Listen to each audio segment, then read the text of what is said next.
Welcome back. In sticking with the theme of it's time for another episode of the basics, and I'm sticking with the theme of the Star Trek customizable card game. Last time I talked about affiliations. Today I'm going to talk about ships. Ships are very important when you're building your deck to play a game. You have to have the right type of ships and the personnel to staff the ships in your game.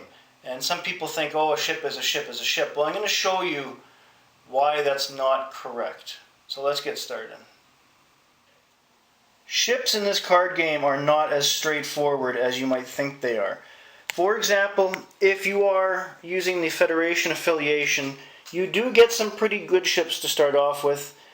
For example, the USS Yamato from the core set has a range of 8, weapons 8, shields 8. That's pretty damn good to have as a ship in your fleet, in your deck. The staffing requirements, it requires 1 command personnel and 2 lesser command personnel. It also has a holodeck and a tractor beam. So if you want to use holographic personnel, this is what you want to start with. The bigger ships can also carry aboard shuttlecraft. Now, almost every affiliation has support craft that can be carried aboard. The Federation just happens to have more different types of shuttles, runabouts.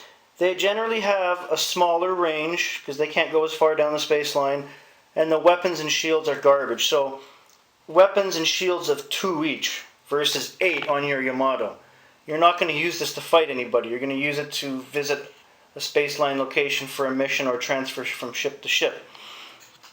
As you move into the other affiliations, you see that there are different attributes for ships. The range is a bit smaller on this Klingon ship, but it does cloak. You can download certain cards because of this ship. And this is a unique ship. It doesn't have the universal icon like the USS Intrepid does. So because it's a unique ship, that gives you the ability to download certain cards. Romulan ships generally have much better range weapons and shields than most of the counterparts. If you're playing as a Romulan with that sort of a deck, it's going to work out well for you. Not only does this card allow you to download other cards because it's a unique ship, but cloaking device, holodeck, tractor beam, you have the works on the ship, and you can carry support craft. If you're playing as the Borg, most Borg ships are pretty damn awesome. If you're using cubes, spheres, or if you're like me, you have the Queen's Borg ship, the attributes for the ship are amazing. You have a maximum range of 9, which is pretty much the best out there.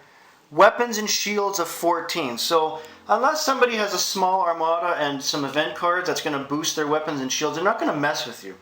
Another reason why I like building a Borg deck and using it.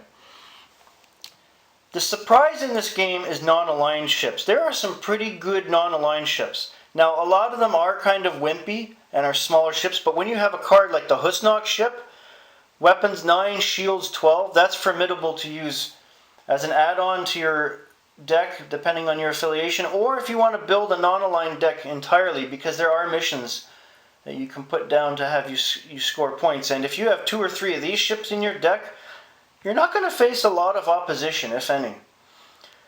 As I mentioned in the previous episode, unfortunately the Bajorans have the wimpiest ships. Range of 8, which is not bad, but weapons and shields 4 each for this Bajoran scout vessel. They don't really have any big ships. They're all small ships.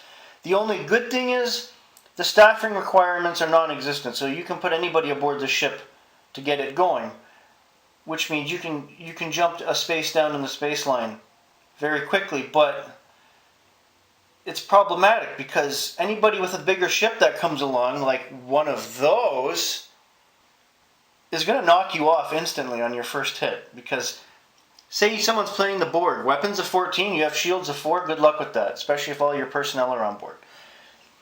Choose your ships wisely. Now I know what you're thinking, there's more affiliations and there's a lot more ship types out there, there's more auxiliary craft.